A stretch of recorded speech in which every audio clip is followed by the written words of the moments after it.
What we are looking at here are depictions, ancient depictions of things that we are seeing today. So what I have circled here are the four things that we're going to look into today, because I see them reoccur in multiple of the depictions. And this depiction right here, three of them occur. I'm not sure what that snake-like thing is, but three of the four things that we're going to be looking at occur here. And this is supposedly a depiction made by the king of the previous Babylon. And more than likely, almost 9 times out of 10, this was seen before his fall, just like it's being seen before the new Babylon's fall. So first off, we have circled in red a circle object that appears to have wings. That's how they depicted it. So let's take a look at what we are seeing today. Here we have this fiery object that appears to have wings.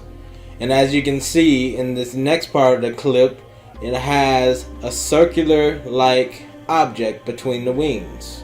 So let's go ahead and look at that again.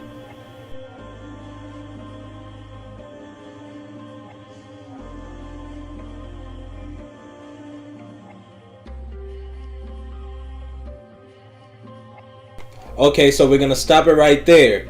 And then we're going to go back to the depiction. And there you have it. The circular object with wings. Sometimes referred to as the Dave Dobbs object, but I refer to it as the Destroyer.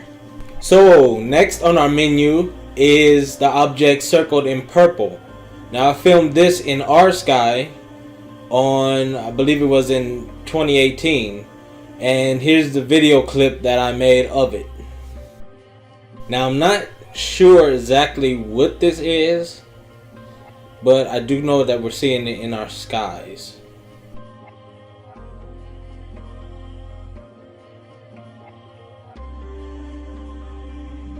So I went ahead and added that image to this image.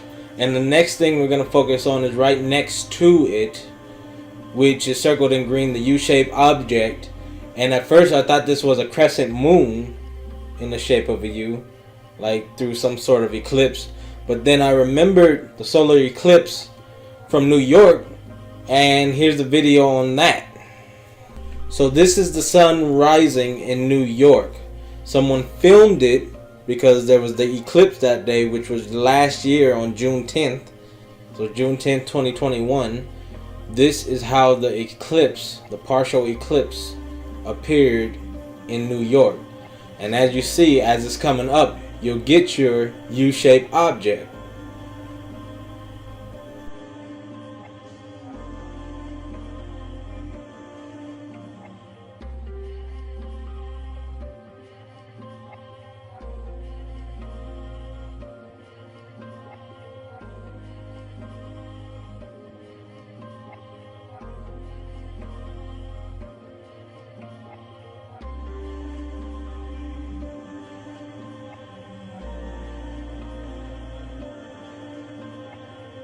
So we'll go ahead and stop it right there, and then we're going to go back to the depiction.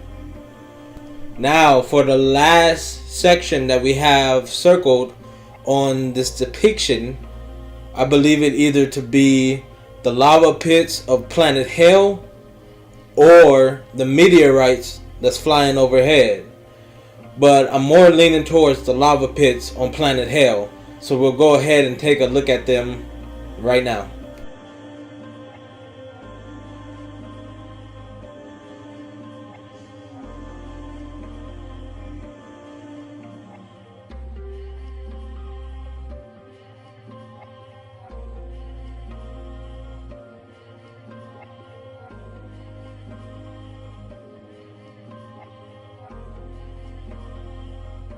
Okay, now here's the final lineup, Israel.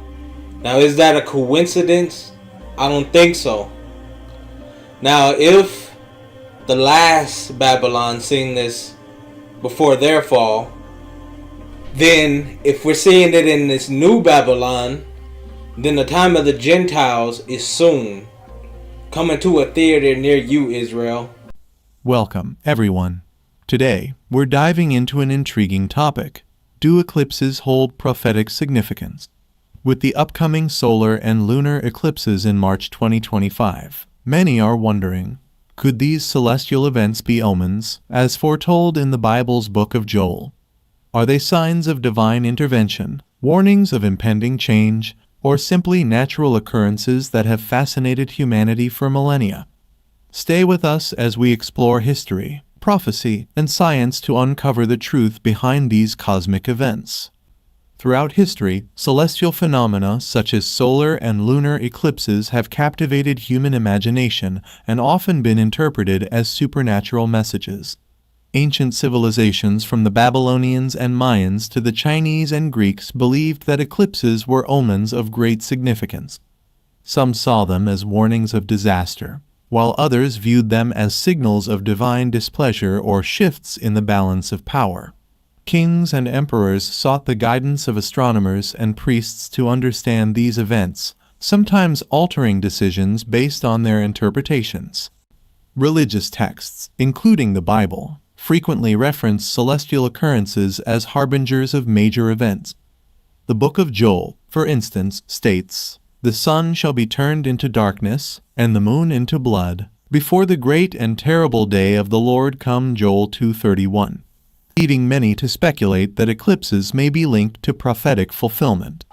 Are these descriptions metaphorical, or do they suggest that astronomical events play a role in divine prophecy? From a scientific standpoint, eclipses are well understood natural occurrences. A solar eclipse happens when the moon passes between the Earth and the Sun, temporarily blocking sunlight. A lunar eclipse occurs when the Earth casts its shadow on the moon, often creating a striking reddish hue, sometimes referred to as a blood moon. Modern astronomy allows us to predict these events with incredible precision, removing the mystery that once surrounded them. However, despite this understanding, the sense of awe and wonder that eclipses inspire remains strong. As we stand on the brink of the 2025 eclipses, the question remains, do these celestial events carry deeper meaning beyond their scientific explanations? Are they signs from the heavens, as many believe, or simply natural marvels? Join us as we examine historical records, religious prophecies, and modern insights to uncover the fascinating connection between eclipses and human belief systems. One of the most well-known prophecies regarding celestial events comes from the book of Joel. "The sun shall be turned into darkness, and the moon into blood, before the great and terrible day of the Lord." Joel 2:31. This passage has been closely associated with solar and lunar eclipses. The term blood moon is now commonly used to describe total lunar eclipses, during which the moon takes on a reddish hue. Similarly, a total solar eclipse momentarily darkens the sky, creating an awe-inspiring and often unsettling spectacle. These biblical passages have led many religious scholars and prophecy enthusiasts to associate eclipses with divine warnings. Some see them as indicators of impending judgment or transformation, reinforcing the idea that celestial signs serve as harbingers of significant earthly events. Throughout history, solar and lunar eclipses have been viewed with both reverence and fear. In ancient cultures, such events were often interpreted as omens, signaling great changes in leadership, war, or natural disasters. The alignment of the sun and moon was perceived as a direct message from the divine, prompting rituals and prayers to either avert catastrophe or prepare for the prophesied change. Celestial signs have long been tied to the concept of divine intervention. The darkening of the sun and the moon turning to blood serve as dramatic symbols of upheaval, reinforcing the belief that the heavens act as a canvas upon which God's will is displayed. Our planet is on the verge of self-destruction, EmmaNYAH'el stated to the whole world on August 13, 2023. In his address, the scientist points out the shocking facts of a sharp global climate change on Earth. The exponential increase of climate disasters and anomalies around the world, which in the coming years may lead all mankind to inevitable demise.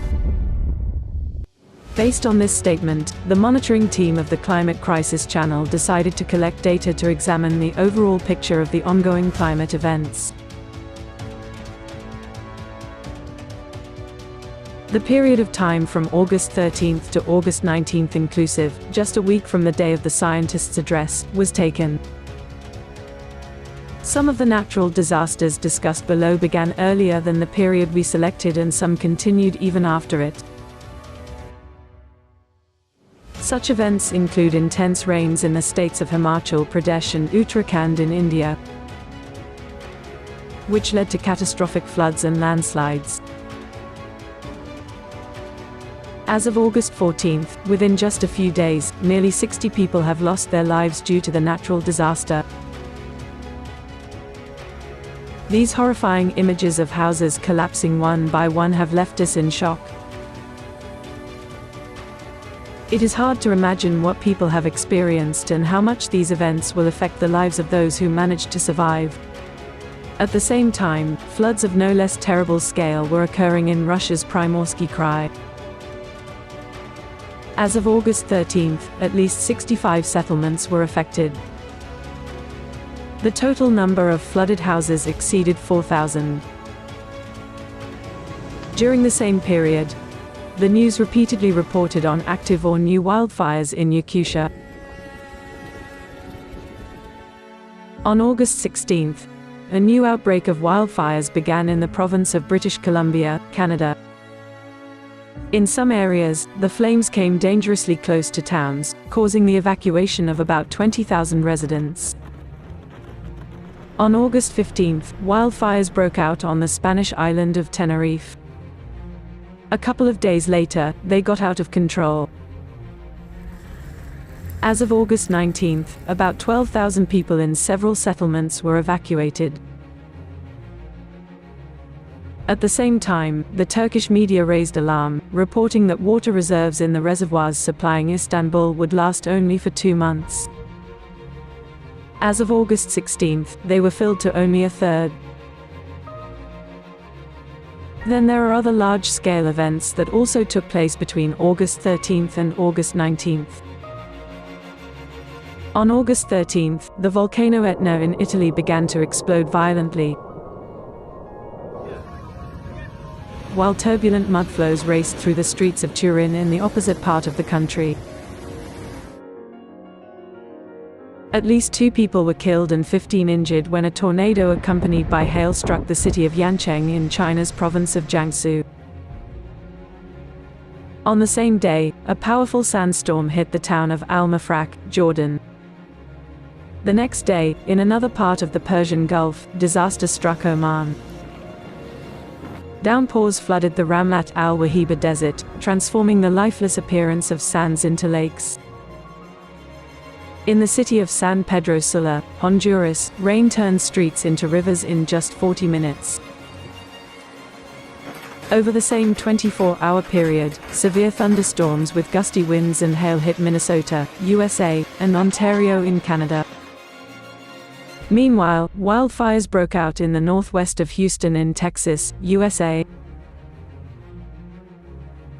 On the same day in France, a fire engulfed more than 500 hectares in Saint-André. The fire spread to residential houses. Typhoon Lan hit central and western prefectures of Japan on August 15th. In some areas, the amount of precipitation in a few hours exceeded the average for the entire month of August. In Italy, heavy rains and thunderstorms hit several districts of Trentino Alto Adige, causing devastating floods and landslides.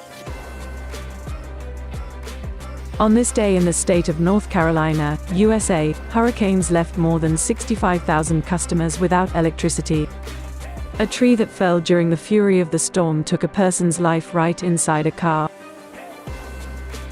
On August 16th, heavy rains flooded Frankfurt Airport in Germany, causing dozens of flights to be cancelled. On the same day in Algeria, flooding in Borj Bo Ararij took the lives of at least 2 people.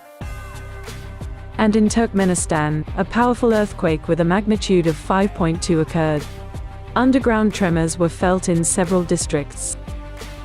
The next day, a devastating magnitude 6.3 earthquake followed by dozens of tremors shook central Colombia and the capital Bogotá, causing severe panic among people.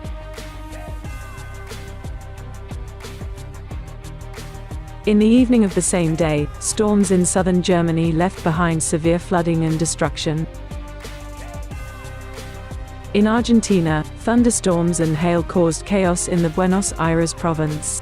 More than 50 flights were suspended due to the torrential downpour. On August 18th, the city of Smolensk in Russia was at the epicenter of a water disaster.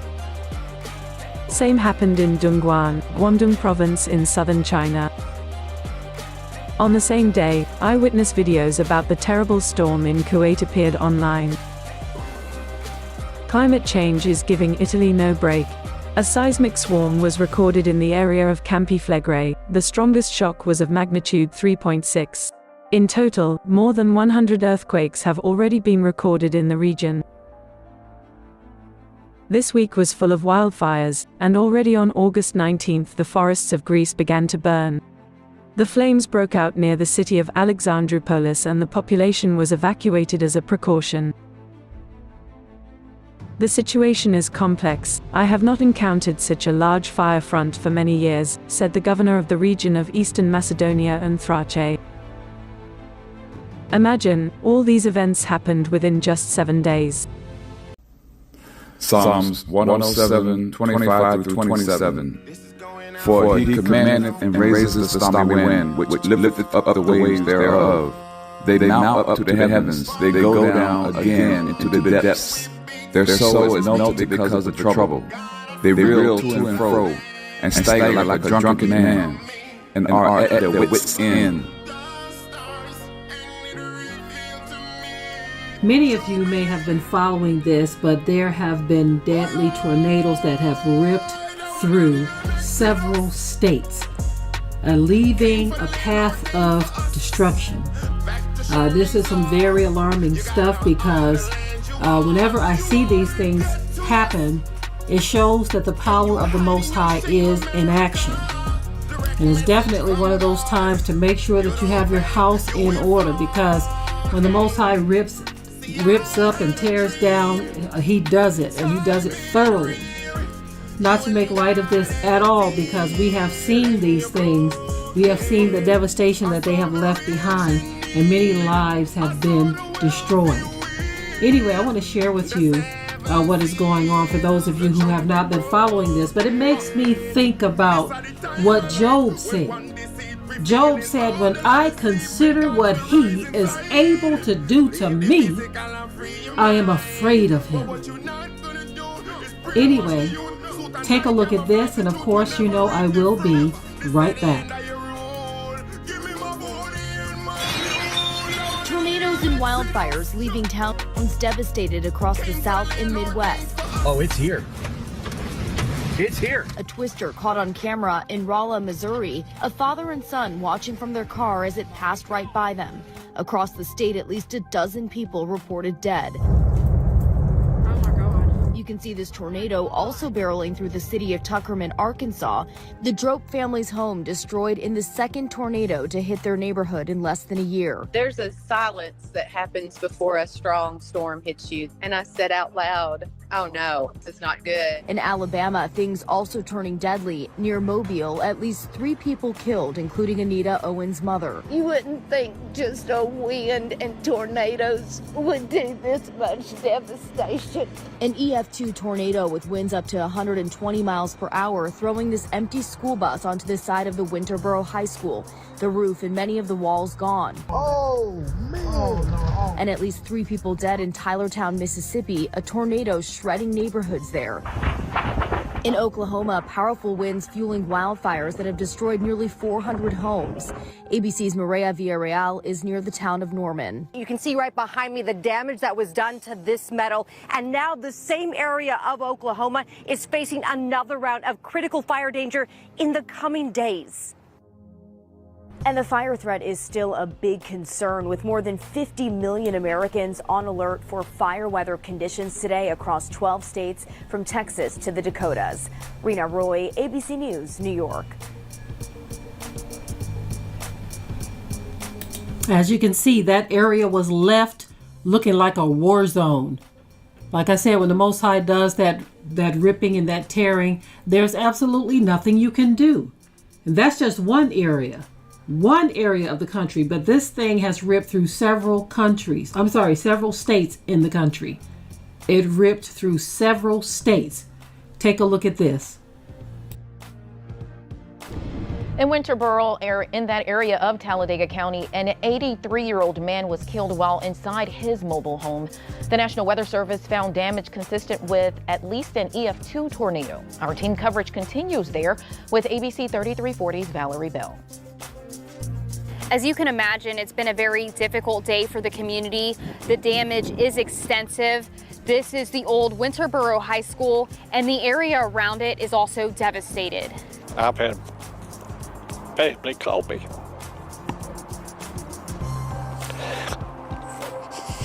Making sure I'm all right. Volunteer firefighter Luther Lackey says seeing the destruction has been difficult. It's unreal. I kind of feel sorry for everybody. But the biggest loss in this community, one of their own. 83-year-old Harry Leon Fain was killed when his mobile home was torn up and tossed across the street. Everybody knew him. He was a real nice fella. He had come to the fire station 4 hours early to make sure that the storm shelters were open. He said, "I'll be back." So he went back home, and then 4 hours later, they had to try to find him. Among the storm's path, the old Winterboro High School. I started there in 1954 and went to school. All my kids have graduated from there. So it's kind of hard. A school bus slammed into the gym. The Indian government investigates the claims, suspecting the UFOs to be Chinese drone aircraft patrolling the area. But the UFO descriptions don't match any known model of Chinese drone. Without explanation, the matter is declared closed. The heralds of doom will appear, and they will come softly as thieves to the tomb. Men will not know them for what they are. Men will be deceived. And he believes that they are the orbs that we're seeing in the sky, the different color orbs that have been appearing in the sky. He believes that that's them because nobody knows exactly what they are. You know, some people think that they're angels. Some people believe that they're hellfire and brimstone getting ready to come down. Right here talking about them. It makes sense because it comes with the destroyer, and we know that the destroyer is here. How time flies. 20 years ago, we were warned that we would see this planet in the night sky, the destroyer, by Carlos Munoz Ferrada, who said that basically when we actually see it clear, they're going to be trying to say that it is Mars, and it is not Mars. It is a volcanic planet, and that planet is planet Hell, the destroyer that's mentioned in Psalms. Okay, here we have the same planet. These are the lava pits from the planet, and in a minute we're going to zoom all the way in where we can see lava spilling off of the planet. You're going to notice that this is going to go down on the horizon simultaneously all together. And the only time you're going to see those balls of orange move, which are the lava pits of the planet, is when you see like that right there, lava dripping off one of those pits. Right here is the triangulation that Carlos Munoz Ferrada said was going to happen. First in Spain, which is happening in Italy right now, right? And then it was going to move to Peru, aka Chile, right around in that area. And then when this triangulation happened in Java, Sumatra, Borneo, you know, we just had these earthquakes, that this big planetary system was going to really do its damn thing, and everything was going to change after that, meaning that the whole atmosphere and this whole world, plants and everything, how they grow, is going to be totally different. Listen to this. El norte de la costa del Mediterráneo. An unusually strong earthquake hit southeastern France on Saturday. A physicist at a geophysics institute, the IPGP, said that quakes of this strength are rare in that region, but warned of possible aftershocks. Provincia y Estonia. La costa sur del Pacífico, de Valparaíso a Arequipa. Breaking right now, the U.S. Geological Survey reports a 7.5 magnitude earthquake in Lima, Peru. It happened around 5:52 local time. Y a su base Borneo. 3 puntos. The 7.9 magnitude quake on Tuesday evening sent residents fleeing to higher ground, while many in the capital Jakarta ran into the streets. It was said 20 years ago that when the earthquake hit Spain, which is La Palma, Peru, and then Sumatra, which is in Indonesia, that all hell was getting ready to break loose from this planet, and it was going to change the entire Earth system as we know it. And as it is predicted, things will never be the same afterwards, and we should be preparing for this. Okay, with that said, earthquakes are going to increase. This planet is going to draw in closer. The temperature on Earth is going to change, and plants and everything is not going to grow the same. And again, the water is going to dry up. It is the reason why all these rich is buying the water rights. It is the reason why Bill Gates is buying all the farms, and all the rich is buying the farms and land right now, because everybody's trying to get in where they fit in. Century, major droughts plague the world. In recent years, the Darfur region of Sudan has experienced a recurring cycle of low precipitation. This drought has been a major factor in the devastating civil war there. Need in the Colorado River supplies the city of Las Vegas with almost all of its water.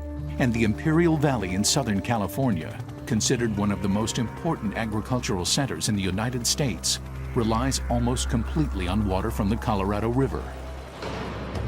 California is the 8th largest economy in the world.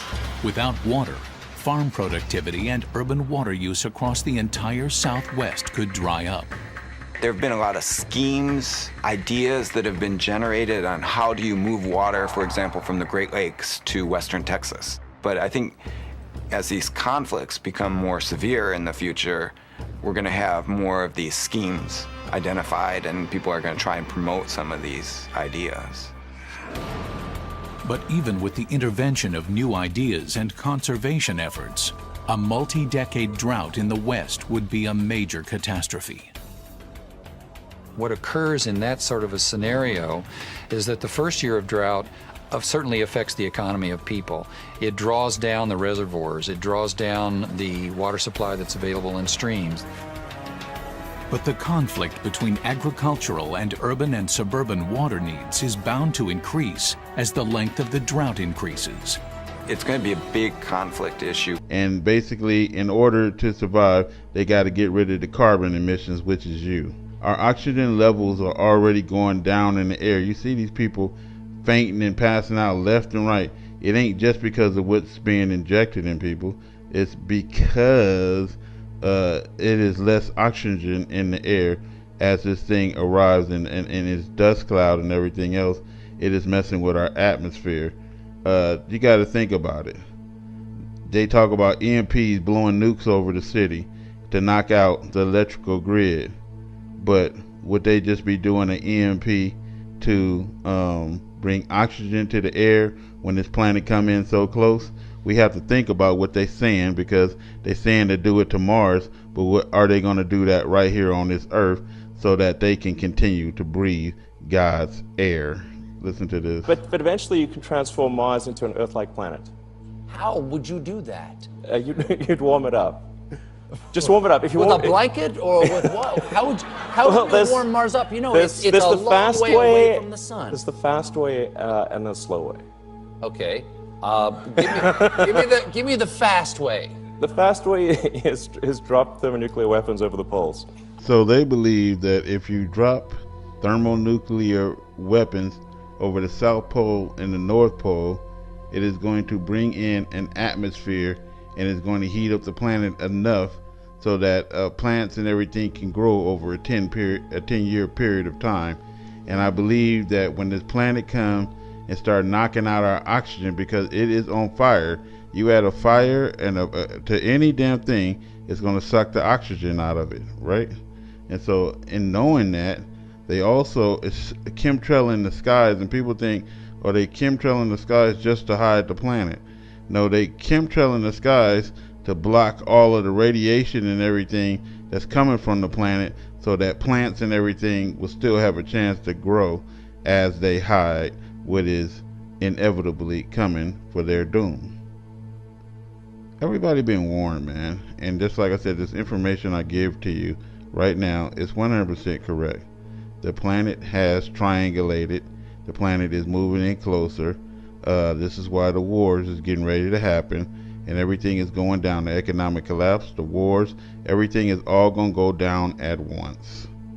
Some big change is going to happen, but the Gentiles don't understand, who think they run this world and this country, that it's all going to be over with in just a minute. Repent. This is Rap the News. And here I am again, and how can I explain that? We have gotten the most incredible response to your interview. I have to say, it's actually been the most popular of all of our interviews. Well, and nice I think there's a reason for that. Well, thank you. I think that in many ways you put yourself on the line, and you actually embody the curiosity that was like rampant in all of us. And you did it at a time when, and in the military no less, and you broke rules, and you kind of stuck it out, and you're just, I don't know, a one-man disclosure project as far as I'm concerned. Well, thank you, Carrie. That's very kind of you to say that. But let me explain something. I was a normal human being for a big portion of my life. I was a career military and no-nonsense kind. I wore a crew cut. When I learned what I learned in 1963, 64, 65, it changed my life. It changed my way of thinking, and I became obsessed with what I had learned. And over the years, I've learned so much more. And as I may have mentioned to you earlier, I learned a little bit. I wanted more. Talk about an addiction. When you start learning some things about a subject that is so profound, the more I learned, the more I wanted to know. And the more I wanted to know, the more I learned. And the more I learned, the more obsessed I became. And you talk about losing a paradigm. My old paradigm literally crumbled around my knees. The world that I thought I lived in, I learned, was not the world that I lived in. And the reality that I looked around and thought I saw was not the reality that exists. Mm-hmm. That much of what we see is an illusion. It's a result of our own illusions. We humans sometimes, rather than face reality, we create a little world of our own. We get up and go to work, we raise the kids, we buy a house, buy a car, take a vacation, go on about our lives, try to save money, put a little in the bank for the kids' college, and live a normal life. And then I learned that there's no such thing as a normal life. That the world that exists is not at all what we think it is. And the more I learned, as I said, my old paradigm crashed around my knees, and I'm sitting here in front of you as a human wreck, you might say, as to what I used to be. Because I lived in a world that was kind of cut and dried. Do this, do that, pay your bills. It's not that way at all. And the Vatican is concerned about it. Anyhow, Adriano sent me an article. Human race is not going to come to an end. But it is going to be a difficult period of time when it begins. And let me tell you, it has already begun. The reaction from the sun is a clear response to the presence of this other body. Now, this other body has already been photographed by... Okay, so we've got this interesting thing going on, and we have a huge crackdown on anything to do with Planet X. It's been made the laughing stock. It's an amazing thing. Really. Oh, the ridicule is... I think it supersedes even the E.T. ridicule. Oh, it does. It does. I think it's been so strong, and it actually has come, I would say, from the Vatican. Mm-hmm. So what are they so afraid of, number Now, one? this other body has already been photographed by telescopes in southern Chile and in New Zealand. I had asked Marcia to dig into her files. I had an article from a good friend who publishes a magazine in Rome. And Adriano, I don't know whether you know about Adriano Forgione, brilliant young man. Yes. Anyhow, he has connections with the Vatican. He has good friends who are Jesuit priests and astronomers. And the Vatican is concerned about it. Anyhow, Adriano sent me an article including 2 photographs that have been taken of Nibiru already. Taken by primarily, I think, this observatory in Chile. But they've taken pictures at an observatory in New Zealand as well. So it's close enough now that optical telescopes have pictures of it. And they're studying it carefully to try to determine, what is it they call it, the celestial mechanics of how everything moves. Well, if our remote viewers are correct, and the ETs have given us some rundown on it, it's going to be a difficult passing. Because we and it are going to be on the same side of the sun at the same time, and that means all hell's going to break loose. Anunnaki civilization is on the planet. But the Anunnaki are on this planet as well, all over the damn place, under the sea, at facilities that we know about, inside Mount Hayes in Alaska, inside Mount Perdido in the Pyrenees. There's one right in the middle of Australia, which is near Alice Springs. And what's the facility out there? Pine Gap. Pine Gap, yes. Thank you, my friend. Pine Gap. And that happens to be the R&R facility, according to the remote viewers. What's R&R? I'm sorry. Rest and relaxation. That's what we used to call it in the military. The R&R facility for who? What, the for Anunnaki? the ET Really? and the Anunnakis, yes. Pine Gap. And they're dealing with human beings. They need rest and relaxation. But anyhow, the rumor is that Pine Gap is primarily an R&R facility. Have you been there? I've been to Australia. I haven't been to Pine Gap, no. What could they say to you? Would they tell you that grab your hat, dig a hole, hang on? Would anything they say... Is that what the underground bases is all about? Well, I have always had the conviction, and I've put this together over the years, that the so-called elite, the creme de la creme, when they're self-designated, you know, they have been preparing for chaos for years. It initially was initiated by the thermonuclear threat with the Soviets. Underground, the estimate that I've heard from people who have studied it is about 2020. Okay, but we have heard that Sitchin, as well-meaning as he may be, is working for the government. And my understanding would be is that they don't want this information out. So they're doing everything in their power to make sure that it's ridiculed, as we've observed. Carrie, what could the government or anyone else tell you?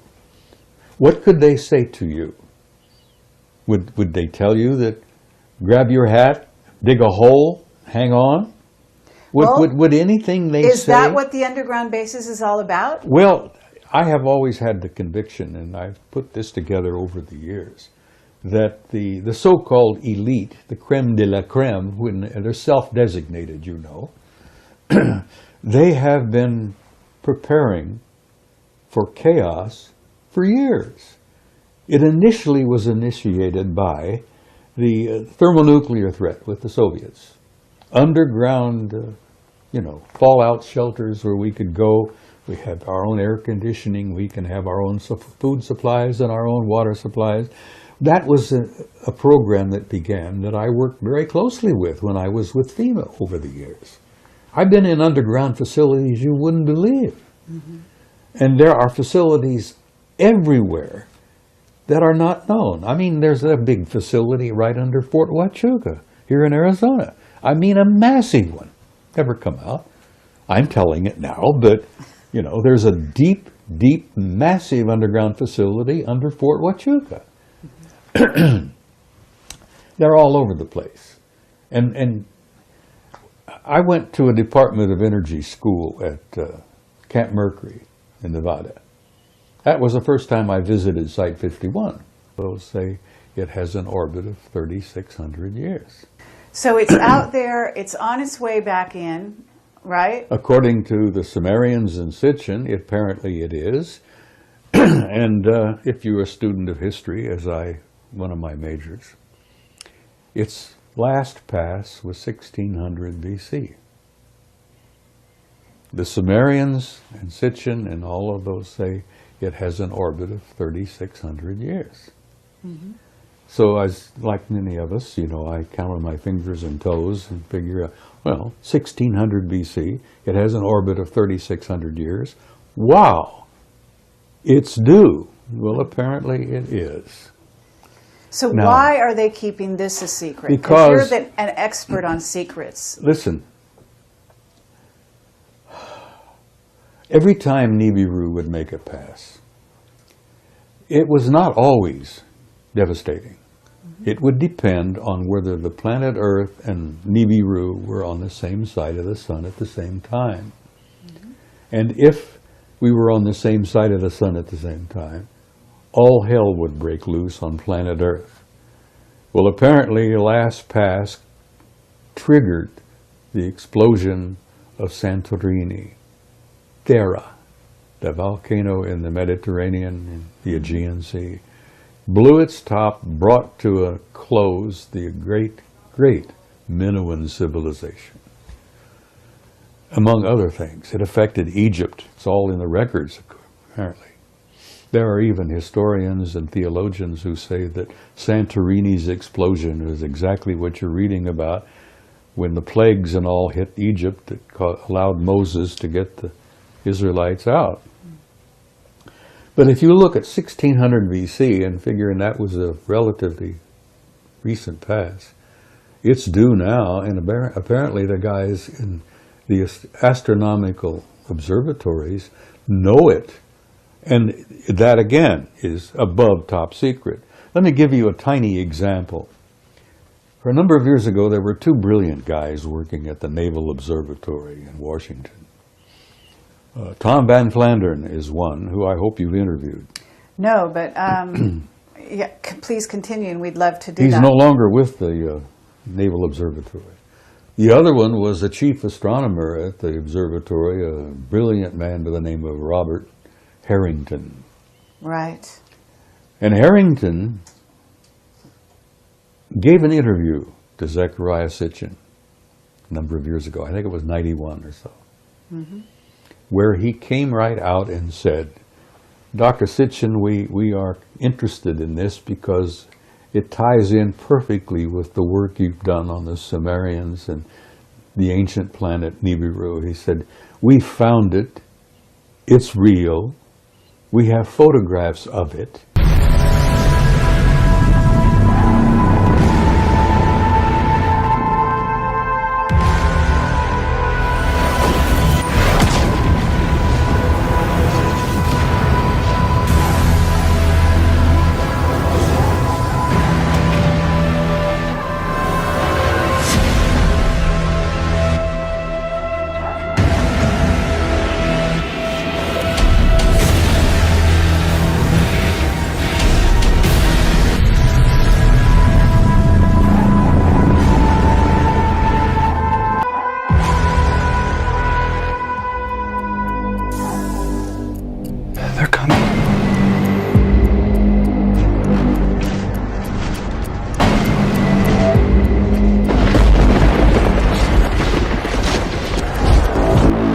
Here we are in Brazil, Copacabana. This is a time lapse of yesterday. Let's see what happens before the sunrise.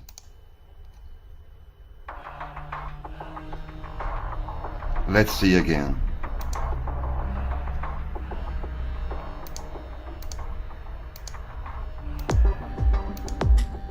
This is the first light. It is red. It is big. This is not the red light of the sun. You can see how it's big. And then this powerful yellow light, red everywhere, and this big powerful yellow light.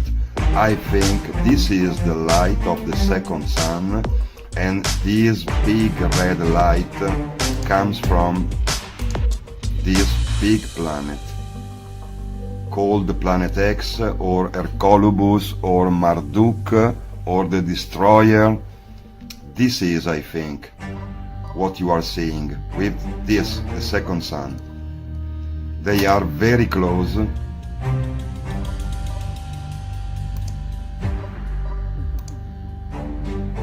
And let's see.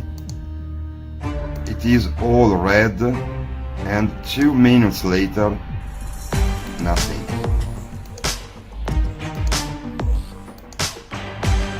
And now the sun.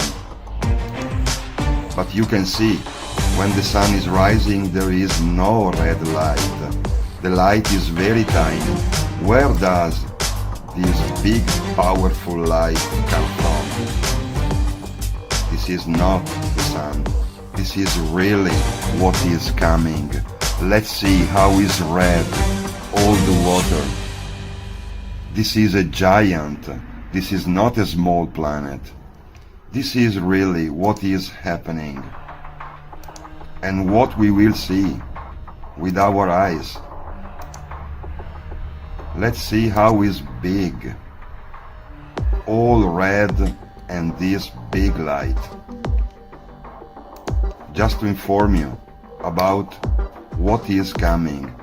This is, in my opinion, the best picture that represents the system inbound and the big red giant.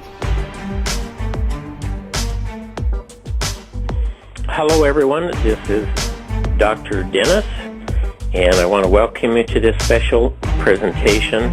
It's probably the most important that you will ever hear, because it affects all of us, everybody in the world. And I just learned about that issue this morning, and I thought we better get some information out to everyone and put it in archive so you can send your friends to the site, have them update themselves.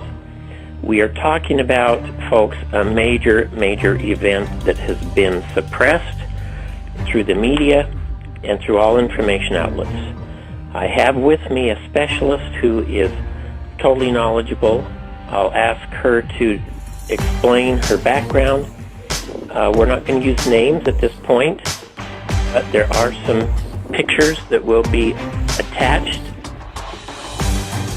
probably later on. So you will be able to access those, and she will be describing those things as we go. If you're on the internet, you will be able to see the pictures as she goes along. I want to turn the time over now to a specialist who has considerable expertise, enough to impress me with the background and the knowledge that she has regarding this event. Folks, I can't urge you enough to contact your friends and family. Let them know about this immediately.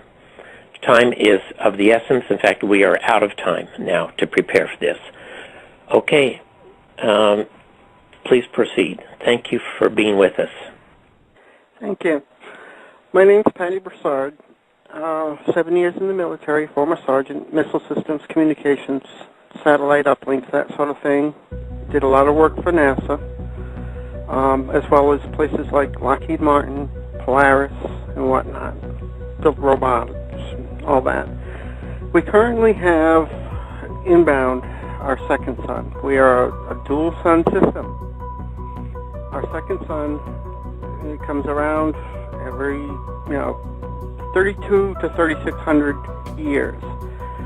There's been a cataclysm. That is why the remains of the pyramids and whatnot have been left behind during each successive. There's been 5 of them that we know of. Anyhow, Our second sun is inbound with 7 planets. Now, NASA said was true. The sun is not going to come into system. In other words, it's not going to come in and plow into planets or anything. What it is going to do is it's got 7 planets, and their orbits overlap ours. And this needs to be prepared for as best you can. The dust that's being pushed ahead of it's already hitting us. And when it ramps up to enough of an impact, like it's doing to Mars right now, we're going to lose our electric grid. So, if the electric grid goes down, we lose all our nuclear power plants. You need to prepare for that.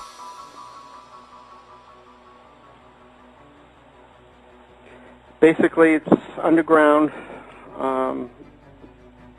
or under Earth at the minimum. The reason for You're that talking is about surviving event. We need to go underground or Earth, okay? The reason why is a pole shift has already started. It's going to complete during this event that's coming up. August is the month that things start getting really bad. They say August through November, roughly. But it's going to be 6 years at that time. The reason why you need to be underground or in a cave or something of that nature, when the pole shift goes, we lose our magnetic shield. That means UVA, UVB, UVC coming directly from the sun, full blast, just like it is on Mars right now. It's going to be hitting the surface.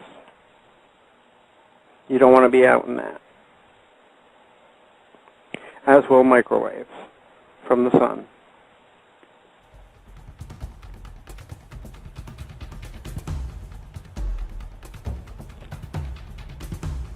Question, why have not we been informed about this? 50 years ago, NASA informed them of this. They built dumps, deep underground military facilities. They have enough room for the elite and the government. They've been building them for 50 years. That's where they're planning on hiding. And the heck with us. And they've been storing food and oxygen. And the past 2 years, they've been running the plants that make nuclear fuel rods to power their domes. 300 tons a year each. And actually, it's the making of the nuclear fuel rods is what destroyed the ozone, because they are exempt from the CFC laws. So they're going to leave the public on their own. Right now, as of today, they are stationing our troops around the dome entrances. And they've brought troops in from Israel and from Russia to deal with the public, because they won't be afraid to shoot at you. Do not riot. That's what they want.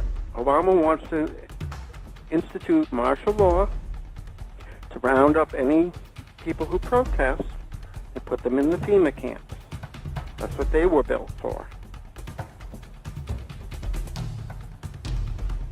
So they've known about all of this for a long time. They've prepared for themselves, and they're planning the extermination of the rest of us. They want 500,000 people.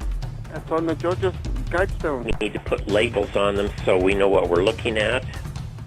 Okay, the thermographic one, which is the blue one with the blue background and all the red on it, it shows 3 very hot objects. The one on the top, the middle top, the smallest one, that's Jupiter. And our sun is not in that picture at all, other than to say the biggest one is our second sun, which I'll call Sol too, because our sun is called Sol. The object to the right, that is the one that's bigger than Jupiter by at least 4 times. I won't be able to tell until it actually crosses through Jupiter's orbit, because these are still outside of Jupiter's orbit, but they are pushing a lot of debris, all that red stuff. That's hitting Mars already. It's being bombarded. I've put pictures up of Mars, of the debris hitting its atmosphere, what little it has of it. as well Is as that the picture the from the rover. picture with things? That one there. That's the pole of Mars, taken from orbit. But the one with the hole in the center, that's the debris hitting Mars' atmosphere, causing electromagnetic discharge.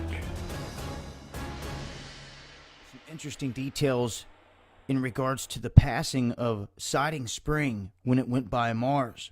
They're saying that in 2014, when this happened, that this comet came within 87,000 miles of Mars, and that its coma nearly touched the surface of Mars. Now you can see here in this illustration the inner coma, and you can see the outer coma, and you can see how it comes right in to where it was touching the magnetic field, or the electromagnetic field around Mars. Now they're saying that the data that's coming in from the MAVEN probes is suggesting that when this happened, it blew away part of Mars's upper atmosphere, much like a strong solar storm would. Now, they say unlike Earth, which boasts a magnetic field generated from within. You get that? Earth generates its magnetic field from within. They're saying that Mars doesn't, and that it's created by an interaction between this plasma-rich upper atmosphere and solar winds. Now, this came so close, and we've talked about this before. What happened? All the mysteries of Mars that we've talked about, all the legends that have been written, I mean, everything that has to do with the destruction of Mars. Well, it had seemed as the atmosphere had been affected heavily in the past. Well, this was a very close call. And anytime you have a comet that comes this close, I mean, it was something I'm sure they watched very closely. Now, what else did it do to the planet? We're not sure yet. You know, and we're always kept in the dark with all this crap. But one thing's for sure, with all the fireballs we've seen raining down here lately, you can't never predict or judge anything when it comes to these objects out there. Because something this massive, can you imagine how many asteroids or whatever it knocked out of orbit around Mars? How many fireballs are raining down when this thing came through? Just because its outer coma came that close. And they say that it completely threw that its electromagnetic field out of whack. It went into chaos, is what they said. What the ancients called the thunderbolts of Zeus. Yeah, that's what's going to happen here.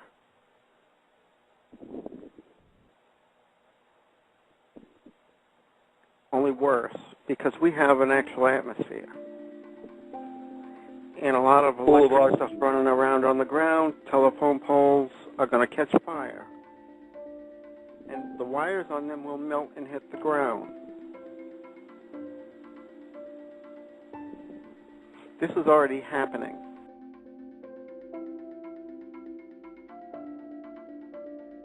And wood houses, you said, will just burn up? Eventually, yeah, because of the heat. Once the poles start, the rest of the pole shift switches, and we lose our electromagnetic shield entirely. You're getting UVA, UVB, and UVC, plus ultraviolet. It's going to be pouring down on the surface. It's like taking your house and sticking it in a microwave.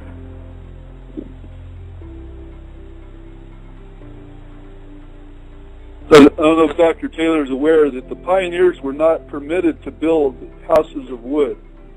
They were instructed to use stone or brick or some other substance to build their houses. That was 100 years ago. Okay, you say it's going to happen in August, so we're saying there is no more time to prepare, or we have 1 week, we have 3 weeks. What do you predict? Getting from I'm predicting the 11th. Where it is now. I'm sorry? I'm predicting the 11th is when it's going to become to the point where nobody can ignore it. I mean, we can already see. So what happens? You said already we with the can see naked the eye. evidence in the sunrise and sunset. Yep. When our What do we sun look lights them for up. there? They're round globes. They look like well, the last time I looked, they were about maybe a tenth the size of the moon on the side of the sun. Wow. Yeah. Those are the And they're only getting incoming bigger. Plants. Okay.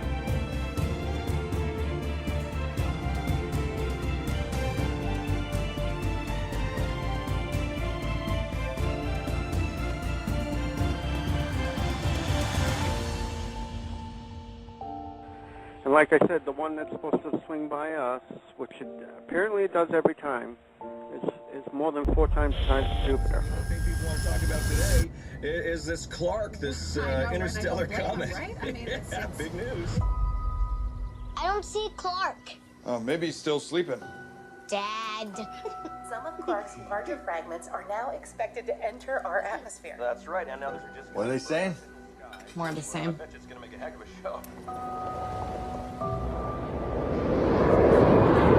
Whoa. Where are they going? I don't know. One of the first chunks is about to hit. Hit? Only part of it. It's going in the ocean. Would you look at that? Wait, where's the explosion?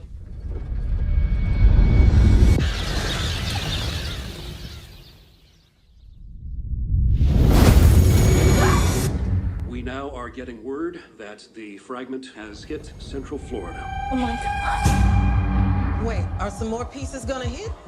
Come on, let's go. But the sky's on fire. 2 days. They got it all wrong. There's a ton of fragments. Planet killers. Space agencies are predicting an extinction level event. We're gonna be together, all right, kiddo? We're just trying to get to safety. They've been tracking the military flights to bunkers in Greenland. It's our only chance. Move back! Perimeter breach. Perimeter breach. Runway 33. Drop your weapons now! Allison! Nathan! The largest fragment will hit in less than 24 hours. Swear, I'm gonna get my family into that bunker. I know you will, son. If you are hearing this broadcast, seek shelter immediately. What is it? What's going on? If you are hearing this broadcast, seek shelter John, go! Seek shelter immediately. Hang on, Nathan! Seek shelter immediately. Seek shelter immediately.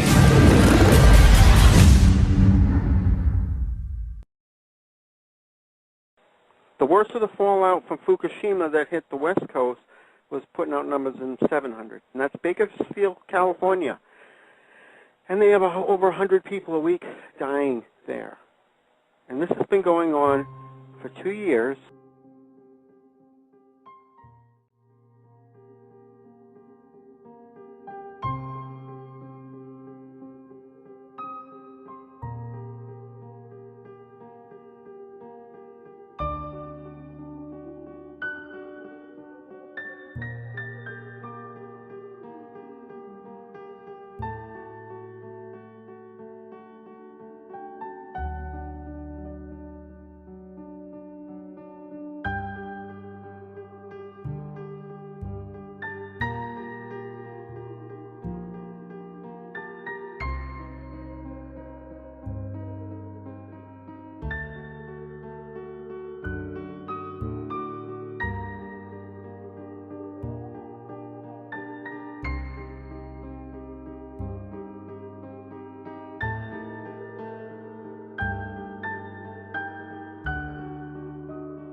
And we know the Schumann resonance, migration paths of birds and whales and everything being thrown off to the point that whales are beaching themselves trying to follow that electromagnetic migration path.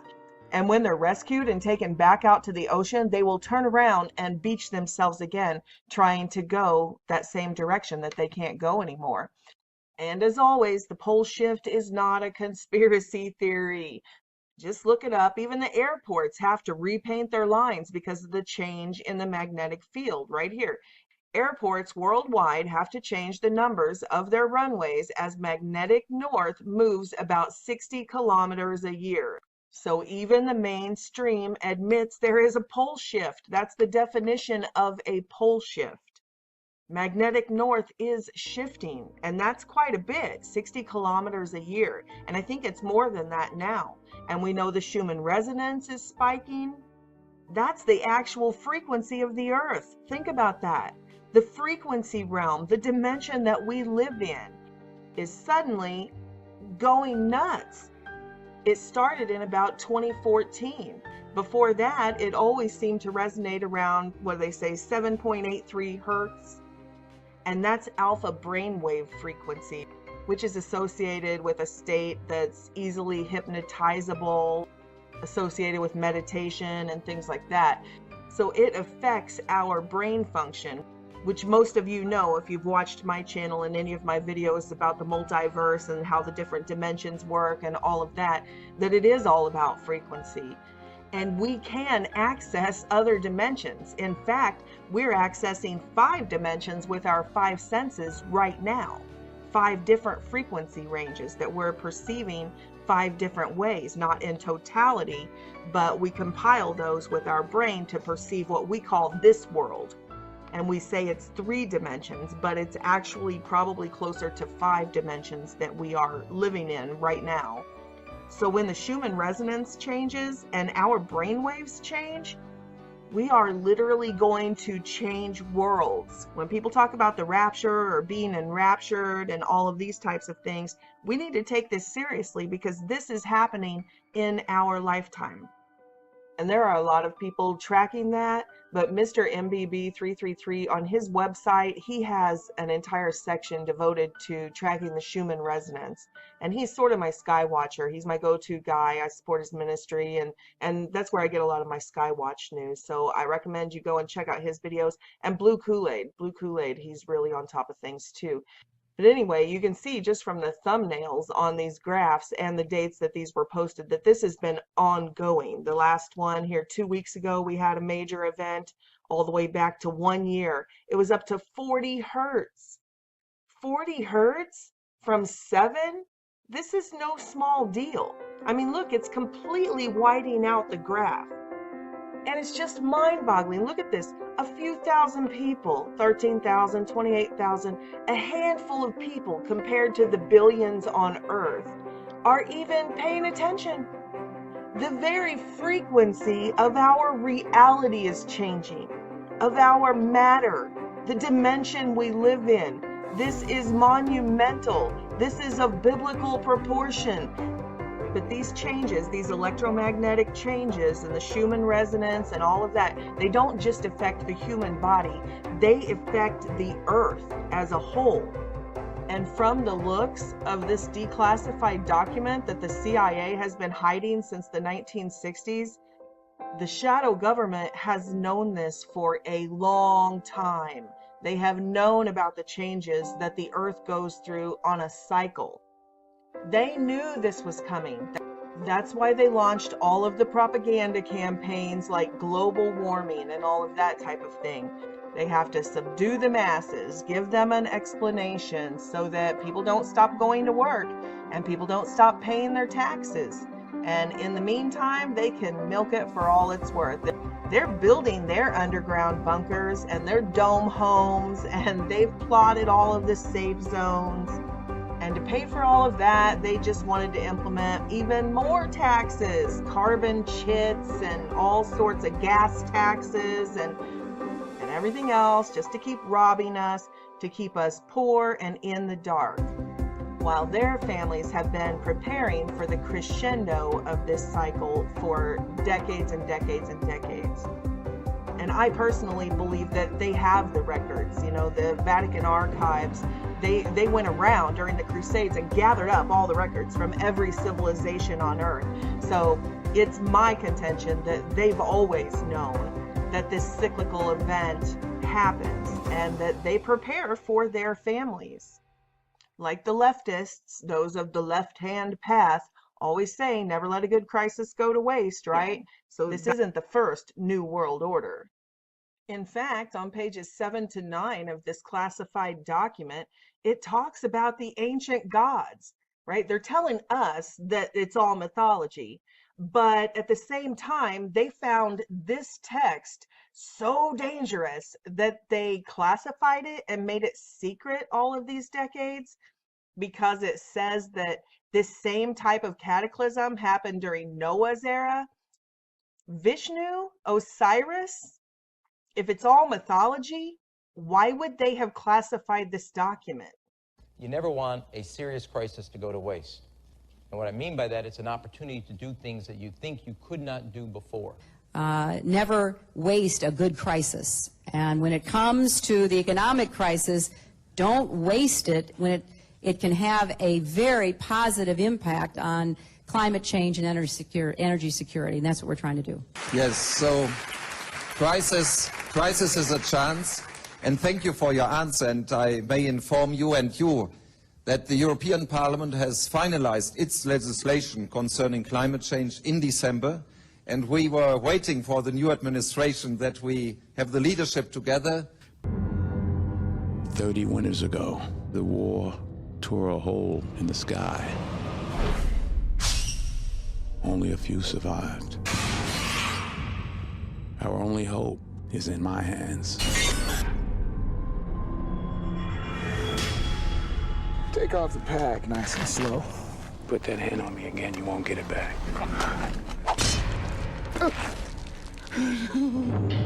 Cursed be the ground for our sake.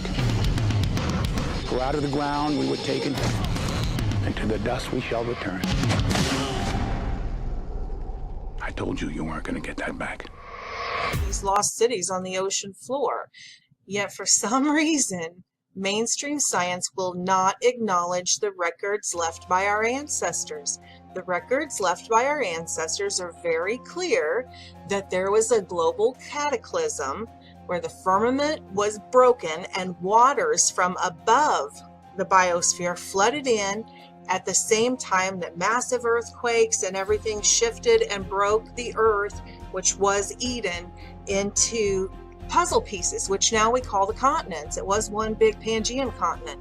There was no land bridge, people, that were trying to figure out how people got from one continent to another. They were trapped on there when they floated apart. Read the records left by our ancestors. Look at the Grand Canyon. This wasn't eroded away over billions and billions of years. This was an earthquake. This was part of that global cataclysm that we know as Noah's flood. It was completely flooded. Earth broke apart right there. And this erosion comes from as the waters, the global flood waters receded, they receded into these channels and drained off into the oceans. And that's how we have the landscape that we have now. But that wasn't always the landscape. It was Eden. There was perfect irrigation and everything before the collapse of the biosphere. And we know that the earth was completely covered in water because, here you go, high and dry sea creatures. That fossils of sea creatures have been found on the highest mountains on planet Earth. Fossils, here we go. Marine fossils are also found high in the Himalayas, the world's tallest mountain range, reaching up to 29,029 feet above sea level. So, and then it gives them, the different types of fossils they found, and that's really common. Here's the, other mountains. I'll put these links on there so you guys can look this up, but this happened. There is an explanation for this. The layers of sediment that we have circular thinking, we're dating the creatures in our geological column by the layer of sediment they're in. And then we're dating the layers of sediment by the creatures we find in them. Can you guys not see the circular thinking there? How did we get duped like this? It's ridiculous. You can call it whatever you want, but you can't call it science. So what on earth could cause that kind of a cataclysm that would change the entire landscape of a planet and break the continents apart like puzzle pieces? Well, it's recorded in every culture, not just in the Bible. It talks about, you've got it in the Chinese guest star star. It talks about this extra star coming into the sky. Constantine seeing a cross in the sky. You have the Egyptians recording first one giant extra moon or sun-shaped orb light, and then over the course of a week, several other joined it, like a planetary system. You have these drawings from Germany. All of this. It's I'm going to put this video, this Gil Broussard, like him, love him, it really doesn't matter. This is a pretty good timeline of this orbit of this, because it's been mapped out. It's elliptical, so it's not the same every single time. Sometimes it's further away and sometimes it's closer. But like the Tower of Babel, the destruction of the Tower of Babel happened at the same time as the destruction of Sodom and Gomorrah, which said fireballs and meteors rained down. And, you know, so this is a cosmic event. This is a celestial event. This Joshua's long day, remember, not only with the fireballs and everything, but he said that the sun stood still, which means that the planet didn't spin. Which here he has it marked on these two. That was when the Earth's axis tilted. Again, our scientists today just want to kind of act like, well, this is how our planet works. Well, no, it didn't. It didn't always work that way. The axis tilted from this cataclysm, and more than once. And we just saw that with the huge Japan Fukushima quake. They said, oh, well, the Earth's axis tilted another, you know, whatever degrees, 1 degree or something like that, 2 degrees from that earthquake. And it's like, no, what are you talking about? You have that backwards. The earthquake happened because of the pole shift. It's how they can see everything backwards and declare themselves so wise just cracks me up. No, the earthquake did not tilt the Earth's axis. The pole shift caused a symptom, which was the earthquake in Fukushima, the plates, the actual plates of the continent shifting from the Earth tilting, from the axis, the pole shift we've been talking about. Likewise, you know, they see everything backwards with the climate chaos. It's everything has to be so man-centric. You know, they're such tiny thinkers. You know, they think, oh, well, we had an earthquake that affected this little nation, so that little earthquake moved the entire pole of the Earth. It's like, or, you know, maybe the pole shift caused the earthquake. And it's the same with climate chaos. It's all those rednecks driving those SUVs. That is changing all the weather, even on planets in the outer solar system. We're seeing tugs on planets in the outer solar system. We're seeing clouds formation and disappearances that we have never seen in all of our recording of the other planets. Major climate changes on these other planets. But, you know, because we're seeing climate change and radical shifting and stuff on our planet, oh, it has to be SUVs. And, you know, like people did it. No, the climate chaos, the radical weather shifts are all part of this approaching, whatever it is, planet. Some say, you know, it's a dwarf star or planet. Whatever it is, it's been reported throughout all of history.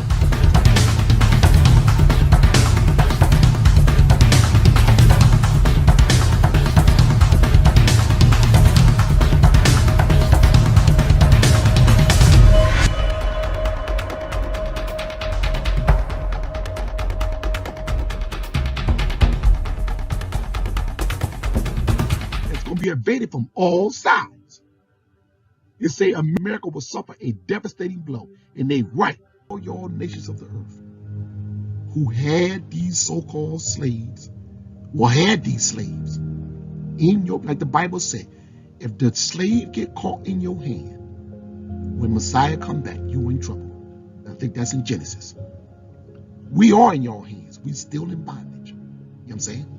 And y'all still doing this wickedness to us. You know what I'm saying? The true children of Israel are not those so-called white people.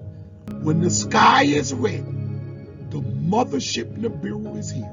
So, I had a dream a while ago that the planet appeared and it flew by, and when it flew by the first time, it sent down meteorites. Just a few to hit certain locations. But the next time when it circled back around, then it sent down a countless amount. They were just hidden everywhere. So you have in Pakistan a meteorite coming down. And then you have a meteorite coming down in Finland. And then you have a meteorite coming down in Texas. And then countless others that's coming down. But they're starting to fall slowly. Pretty soon, Israel, the Most High is going to unleash his fury. You're seeing the planet, you're seeing the meteorites, you're seeing the war. You see the famine happening, you see him trying to make you take that mark. What's it going to take to wake you up? You can see this astral figure in the sky next to the sun. And with that astral figure appearing, a lot of calamity and destruction comes when it appears. So they talk about it right here. And let's see if we can pinpoint if this astral figure that we're seeing next to the sun is what we call the destroyer. Also, it raises a lot of red flags when you have something this crazy going on and the media doesn't talk about it. So that shows you everything you need to know right there. That, you know, they can tell you everything else. You know, we're talking about comets, that are coming and passing by on the Earth. And comet Atlas passed by yesterday. I don't know if it's fully gone, but I know it made its appearance yesterday, which was the 29th. But okay, enough talk on that. Let's get into these excerpts from the Colburn Bible. Okay, the Destroyer, Part 1, Chapter 3, all right? Men forget the days of the Destroyer. Only the wise know where it went and that it will return in its appointed hour. It raged across the heavens in the days of wrath, and this was its likeness. It was as a billowing cloud of smoke and wrapped in a ruddy glow, not distinguishable in joint or limb. Its mouth was an abyss from which came flame, smoke, and hot cinders. When ages pass, certain laws operate upon the stars in the heavens. Looking at Bald Mountain in the southeast sky, and you can see what appears to be a planet-like object because it is massive, and it is kind of similar to what we were looking at in other videos, but it was multicolored. In this particular angle of it, this is not multicolored. It's mostly red with looked like craters or something on it. Some people say it's Nibiru, some say it's Planet X, some say it's the 12th planet. Some call it Wormwood, some call it Nemesis, some call it the Destroyer. There's many talk, and there's lots of talk about a planetary-like object that, like Nibiru, it would have a debris tail that would hurl like fire on the earth and stuff. And, you know, the dust, like iron oxide from that particular planet, some say that that is the red dust that we're seeing at times, and that is why we have the red sunsets and the red sunrise, because this object right here is out there. And we're going to go over there to the FAA webcam, you all. We are, and you can see that this is the FAA webcam. You see the little bitty airplanes and stuff like that. I did this screenshot of it. I'm going to Bald Mountain. You can see it right here. Bald Mountain. And this is today. I've got it set to where we can see, you can look down here, you can see the screenshots, and not the screenshot, the timestamps. So let's watch it moving in the sky, you all. Let's see it. I want you to see it for yourself, because something really is going on in the skies. And, you know, some may dismiss, oh, well, that's a lens flare. Well, it's reflecting something that's up there in the sky. It's silhouetting it. Look at it, like here, as it's appearing. So if this is nothing but a lens flare, then why? Why is the sky so red where the sun is in the mornings? And then when the sun set, if it's nothing but a so-called lens flare. No, a lens flare is not going to make the whole entire sky red. See, that's the thing. But something else would make the whole entire sky red. It would. It would be an object that is out there. Now, we can faintly see it right here on Bald Mountain. It's in the southeast sky, and they say, I think I've heard that Nibiru could be seen rising in the southern sky or something like that, you all. This is, it's kind of wild. It is. There also looks like there's something else up there with it. Good morning, good afternoon, you all. I just wanted to hop on here and show this right here. I thought I'd go over here to the FAA webcam and we can see if it has anything going on. You know, and we can also, let me do this, y'all. We can also type in Nibiru. Cataclysm is a supposed disastrous encounter between Earth and a large planetary object that certain groups believed would take place. Okay, the Nibiru cataclysm. Let's see some images of it. Some show it as red, and what's in the sky is red. The sky is red, and this object that we're looking at, it does kind of favor that, you know. And then look at this, Nibiru coming. There's all kinds of documentation. And the sky, it gets a reddish orange when the sun is rising. And really, could it be because this right here is in the sky, right here? You may say, Gina, honey, I don't see nothing. Well, open your eyes, honey. Open your eyes, and Gina, honey, will also show you the screenshot that I kind of tried to highlight like that you all did. Good afternoon. We should be able to see it with the naked eye. Now, try looking at the sun with your naked eye. You can't do it. These cameras pick up things that the human eye cannot see. Okay, that's the thing, and you should know that. You really should know it by now. That the cameras, there's a reason they've got cameras all over the place, okay? They're looking for something. The telescopes, well, we've got certain types of telescopes that are able to view certain things that the human eye cannot view. That's just a given. And like night vision, you know, camera stuff to see in the night. So no, you're not going to be able to see this with your naked eye, although there are some. Now let me backtrack. There are some who say they can see the evidence up there in the sky. They can see the like planetary like objects that are up there, because whatever it is, it's getting nearer and nearer and nearer. Their ways change. There is movement and restlessness.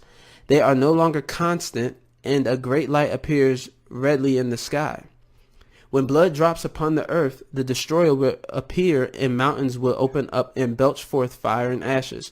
Trees will be destroyed, and all living things engulfed.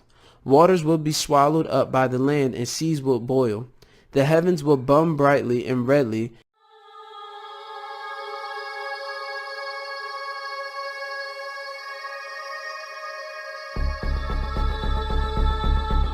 Americans are in for a big surprise in the months to come. In short, our good fortune of the past 50 years is about to take a major turn.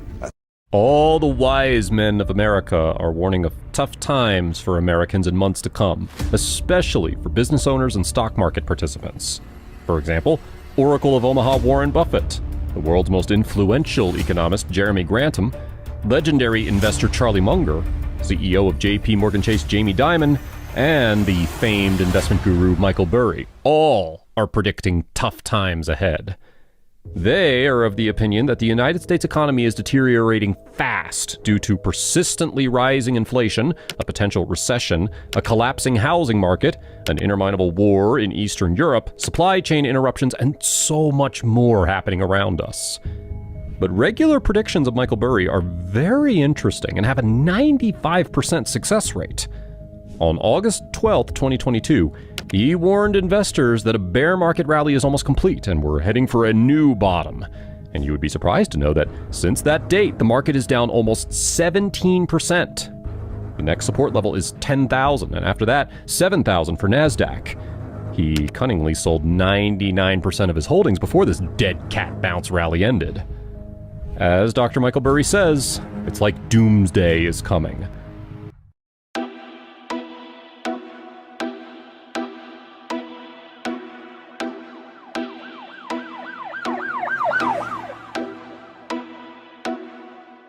As for the likeness of the living creatures, their appearance was like burning coals of fire, and like the appearance of lamps.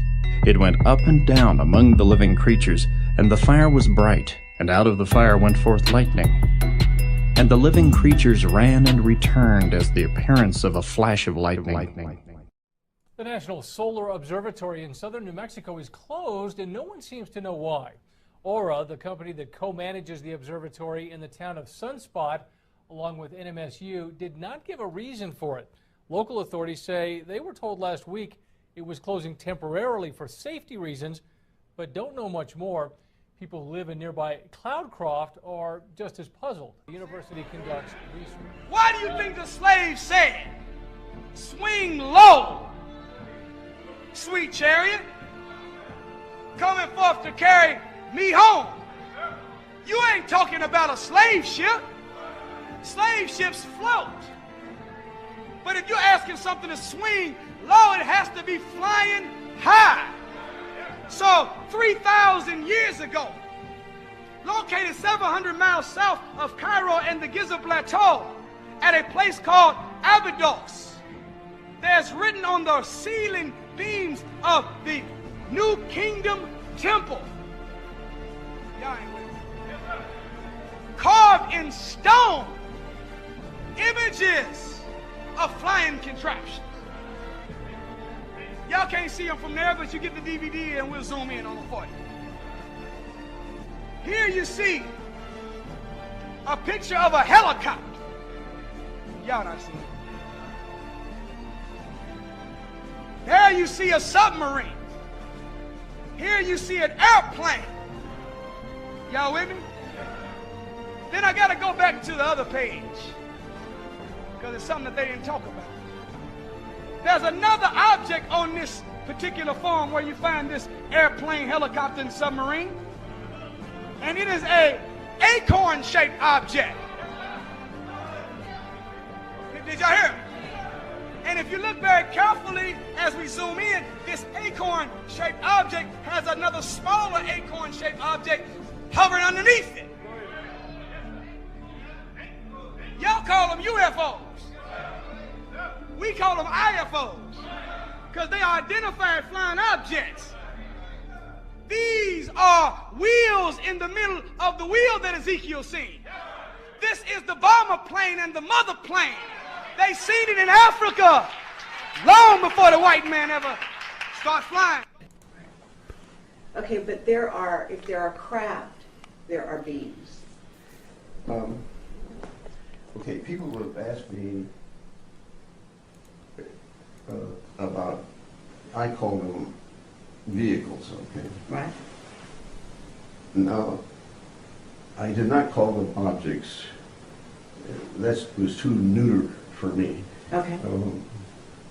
I had a Stanford professor said you ought to call them objects. No. They have all of the qualities of a vehicle. Mm-hmm. They can move.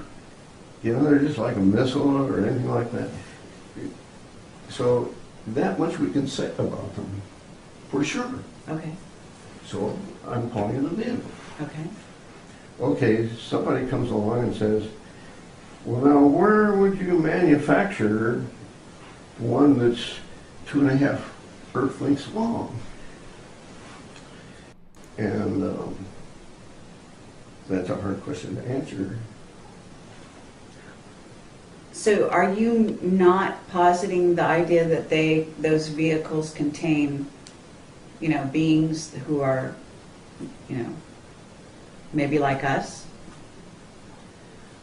There is the ship that picked up the Voyager capsule at Alameda Naval Shipyard, and they have a picture there of I think it's the Apollo flight that Buzz and Neil were on. But anyway, there is one image there that shows black people getting off. So people with dark skin getting off. Not dark, black. Black skin. Really black. Yeah. Were they tall? Yes. Very tall? Yeah. How tall? Do you know? Well, they got out the doorway. I don't know how high that is, but well, what? To say 7 feet would be probably a conservative estimate. Have you heard about Clark McClellan's statement about that? No. Oh, you haven't? No. Have you ever been in touch with him? No. No? there is one image there that shows black people getting off.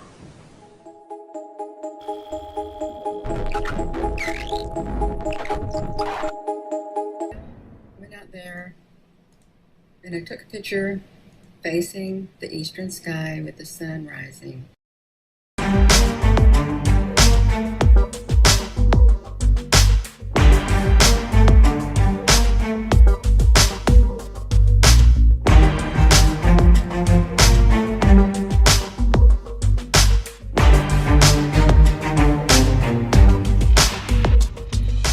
And I was able to pick something up. I was able to see what was to the left of the, I'm going to turn this around, the left of this. And look, we've got more things right here. More of this. And more ships. There's that little frequency thing right there also. I'm going to turn up this volume. Well, okay, there's that frequency thing right there. Yeah, but these ships, they're in like a different formation. They're all over the place. And there really is so many of them. And we can see that they're clearly ships. They got this black stuff on them, but I thought that was pretty neat.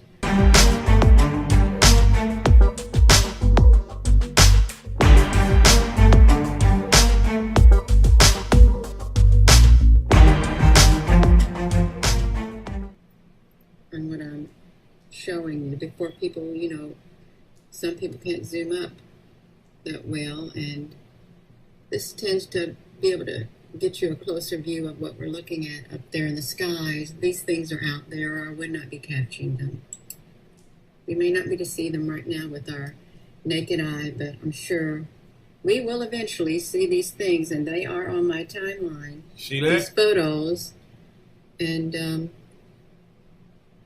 yeah, these are just all over there.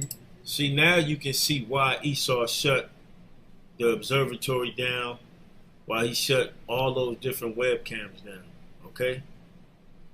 This is why, okay?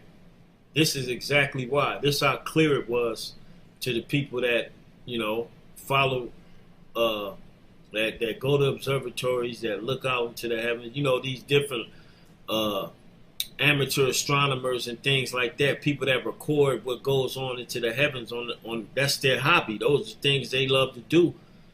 And this is why he shut these things down.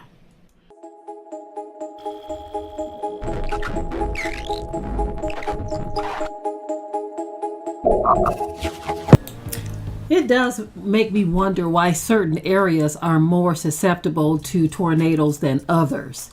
Really makes you wonder. Someone pointed out before that they believe that it follows the path of the Underground Railroad, the slave route. You know, it just really makes you wonder about these things, because even with the hurricanes, oh my goodness, they even talk about the route that usually takes. But as you see these devastations, we see more and more that they are happening more frequently than before. So it makes you know that the Most High is he's definitely moving in the land, and it can be frightening. This is why you got to stay prayed up, even during those times. I thank the Most High for sparing his people in these situations. I've seen some of our people have been affected by these things. There was a sister whose family who lives in Missouri. They said it was less than a mile from where they live, but the Most High let it go on by. And I thank the Most High, even with us, we were in the path several times, and the Most High let it go on by. So I'm so grateful for that. I do have one more for you, because again, this devastation went across many states. Take a look at this. From the Midwest to the South, tornadoes ripped through communities, leaving behind heartbreak and destruction. Missouri took a direct hit, with at least 12 lives lost. Twisters tore through rural and suburban communities, flattening homes and scattering debris for miles. Tornado definitely hit here, guys. Homes being lifted and flipped upside down. South to Mississippi, where 12 confirmed tornadoes claimed at least 6 lives, communities like Tylertown were left unrecognizable, with cars tossed like toys and homes reduced to rubble. Officials say dozens remain missing, and search and rescue operations are still underway. Ooh, Lord. At least 3 people lost their lives in Arkansas as severe storms slammed that state. An EF4 tornado touched down in Diaz, ripping homes apart, leaving the community in shambles. That was a business. It's gone. Emergency crews are working around the clock to clear debris and restore power. Alabama wasn't spared. Severe storms and tornadoes killed at least 2 people. More than 50 counties reported damage, with hundreds of homes destroyed or severely damaged. Some of the worst in Dallas County, where an EF3 tornado was confirmed. And in Georgia, a state of emergency was declared. Paulding County took the brunt with a confirmed EF1 tornado touchdown. While the damage was not as severe as other states, the threat was real. Justin Michaels, The Weather Channel.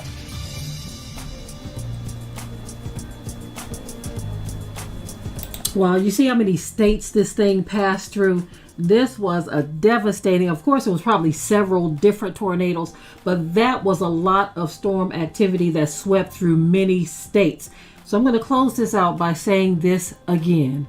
Just like Job said, when I consider what the Most High is able to do to me, I am afraid of him. So, that being said, stay prayed up, family. Put your faith and your trust in the Most High. Be careful out here, because not only is mankind losing its mind, doing all kinds of wicked things, but the wrath of the Most High has been stirred up as well. So, stay prayed up, family. And large-scale cataclysms, not taking into account, for example, new temperature records, solar activity, or all the earthquakes and active volcanoes. From 2024, our planet enters a cycle of global cataclysms. And what will happen then?